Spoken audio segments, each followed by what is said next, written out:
Sentiment d'être abandonné ou être seul.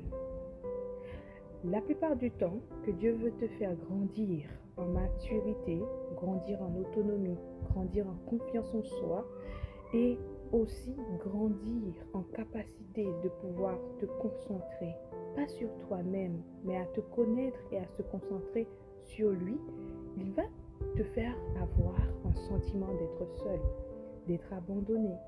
Autour de toi, personne ne t'écoute. Ou sinon que tu vas chercher, tu vas toujours toi-même à chercher à mettre les autres à tes côtés, à chercher à être entouré par les autres et autres. Parce que tu te sens seul. Je vais t'expliquer quelque chose de clair. Jésus-Christ, lorsqu'il était à la croix, Christ a dit, Père, Père, pourquoi m'as-tu abandonné? Parce que il se sentait seul et il n'a pas voulu être seul. Il n'a pas voulu que ce sentiment-là, cet ressenti-là, il n'avait pas voulu ressentir ça. Et effectivement, il était abandonné par Dieu.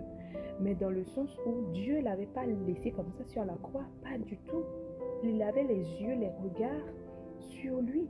C'est-à-dire que Dieu savait que Jésus était à la croix. Dieu savait qu'il, voilà, voyez. Mais est-ce que Dieu ne pouvait pas l'enlever ou le faire sortir de cela? Mais il devrait avoir ce sentiment, il devrait subir cela, il devrait être dans ce contexte-là parce que ça fait partie de sa destinée et ça faisait partie de son couloir.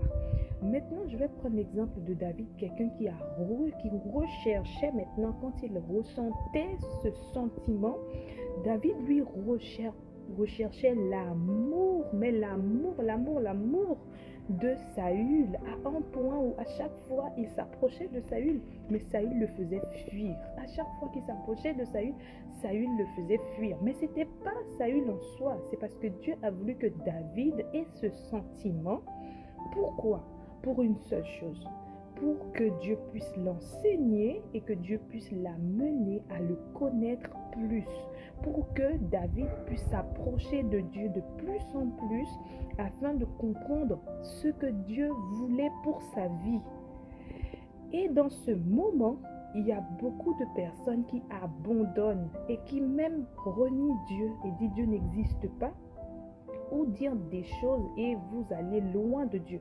Mais sache que ce moment-là, c'est ce moment que vous devriez être attentive afin d'écouter la voix de Dieu, afin d'être enseigné, parce que c'est un moment où Dieu va t'enseigner, il va te corriger, il va te conduire, il va te guider et il va aussi te montrer que